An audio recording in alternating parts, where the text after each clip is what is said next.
ഇന്ന് നമ്മൾ തയ്യാറാക്കുന്നത് നല്ല ഹെൽത്തി ആയിട്ടുള്ളൊരു തോരനാണ് കേട്ടോ. വാഴപ്പൂ കൊണ്ടുള്ള തോരൻ. ഇത് ഉണ്ടാക്കാനായിട്ട് വളരെ ഈസിയാണ്. കുറച്ച് ഇൻഗ്രീഡിയൻസ് മാത്രം മതിയാവും കേട്ടോ ഈ ഒരു തോരൻ തയ്യാറാക്കി എടുക്കാനായിട്ട്. ഇനി നമുക്ക് കാണാം. ഇങ്ങനെ ഇതാ ഒരു വാഴപ്പൂ കിട്ടിയിട്ടുണ്ട്. എനിക്ക് ഈ പൂവിൻ്റെ ഈ ഇതളൊക്കെ ഇങ്ങനെ അടർത്തി മാറ്റുന്നത് എനിക്ക് വളരെ കൗതുകമാണ്. കണ്ടില്ലേ, എല്ലാ ഇതളുകളും ഇങ്ങനെ ഒന്നൊന്നായിട്ട് അടരുമ്പോൾ അതിൻ്റെ ഭംഗിയൊക്കെ കാണാൻ എന്ത് രസമാണല്ലേ. അതിൻ്റെ അകത്തുള്ള ഇത്രയും സോഫ്റ്റായിട്ടുള്ള ഈ പൂ വെച്ചിട്ടാണ് നമ്മൾ തോരൻ തയ്യാറാക്കുന്നത്. ഇതിനെതാ ഞാൻ പൊടി പൊടിയായിട്ട് അങ്ങ് അരിഞ്ഞെടുത്തിട്ടുണ്ട് കേട്ടോ. ഇനി നമുക്ക് അതിൻ്റെ കറ കളയാനായിട്ട് 2 ടേബിൾ സ്പൂൺ വെളിച്ചെണ്ണ ചേർത്ത് കൊടുത്താൽ മതിയാവും. ഇതിനെ വെള്ളത്തിലൊന്നും ഇട്ട് കഴുകേണ്ട ഒരാവശ്യമില്ല. വെളിച്ചെണ്ണ മാത്രം ചേർത്ത് കൊടുത്താൽ മതി കേട്ടോ. 2 ടേബിൾ സ്പൂൺ ചേർത്ത് കൊടുത്ത ശേഷം കൈ ഉപയോഗിച്ചിട്ട് ഈ എണ്ണ എല്ലാ ഭാഗത്തേക്കും യോജിച്ച് വരുന്ന പോലെയൊന്ന് നമുക്കിതുപോലെ അങ്ങ് മിക്സാക്കി കൊടുക്കാം കേട്ടോ.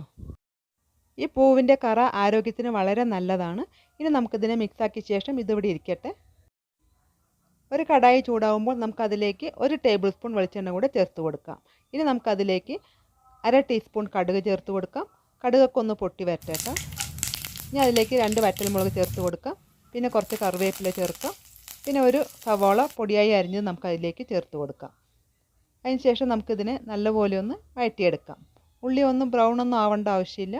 ഒന്ന് ചെറുതായിട്ടൊന്ന് വാടി വന്നാൽ മാത്രം മതിയാവും കേട്ടോ. ഇനി നമുക്കതിലേക്ക് പൊടികൾ ചേർത്ത് കൊടുക്കാം. 1/2 ടീസ്പൂൺ മഞ്ഞൾ പൊടി ഞാൻ ഇതിലേക്ക് ചേർത്ത് കൊടുക്കുന്നുണ്ട്. പിന്നെ 1/2 ടീസ്പൂൺ മുളക് പൊടിയും കൂടി ചേർക്കാം. പിന്നെ ആവശ്യത്തിനുള്ള ഉപ്പ് ചേർക്കാം. ഞാനൊരു 1/2 ടീസ്പൂൺ ഉപ്പ് ചേർത്തിട്ടുണ്ട്. നന്നായിട്ടൊന്ന് മിക്സാക്കി കൊടുക്കാം കേട്ടോ. എരിവൊക്കെ നമ്മളുടെ ആവശ്യത്തിനനുസരിച്ചിട്ട് കൂട്ടുകയോ കുറയ്ക്കുകയോ ഒക്കെ ചെയ്യാം കേട്ടോ. ഇനി നമ്മളിത് അരിഞ്ഞ് എണ്ണയൊക്കെ പുരട്ടി വെച്ചിട്ടുള്ള ഈ വാഴപ്പൂവ് നമുക്കിതിലേക്ക് അങ്ങ് ചേർത്ത് കൊടുക്കാം. ഇനി നമുക്കിതിൻ്റെ കൂടെ ഒരു കാര്യം കൂടി ഞാൻ ചേർക്കുന്നുണ്ട്. ഒരു 2 ടേബിൾ സ്പൂൺ ചെറുപയർ പരിപ്പാണ് കേട്ടോ. ചെറുപയർ പരിപ്പിന് പകരം നമുക്ക് വേണമെങ്കിൽ ചെറുപയർ തന്നെ ഇതിലേക്ക് ചേർത്ത് കൊടുക്കാം, അല്ലെങ്കിൽ വൻപയർ ചേർത്ത് കൊടുക്കാം. അതൊക്കെ ചേർക്കുമ്പോൾ വേവിച്ചിട്ട് വേണം ചേർക്കാനായിട്ട്. ചെറുപയർ പരിപ്പായ കാരണം നമുക്കിതിനെ കുതിർത്ത് വെച്ചാൽ മാത്രം മതിയാവും കേട്ടോ.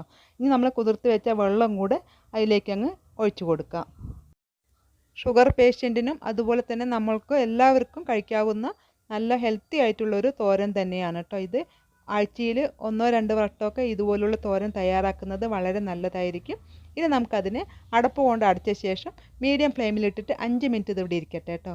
5 മിനിറ്റിന് ശേഷം തോരനൊക്കെ നന്നായിട്ട് വെന്തിട്ടുണ്ട് കേട്ടോ. ഇനി നമുക്കതിലേക്ക് ഒരു പിടി ചിരവിയ തേങ്ങ കൂടെ ചേർത്ത് കൊടുക്കാം.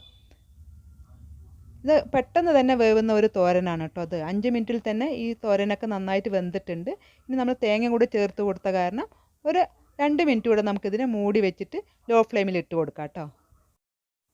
അങ്ങനെ ഇതാ നമ്മളുടെ നാടൻ വാഴപ്പൂ തോരൻ ഇവിടെ റെഡി ആയിട്ടുണ്ട്. അടുത്ത പുതിയൊരു വീഡിയോ ആയിട്ട് ഞാൻ വീണ്ടും വരാം. താങ്ക്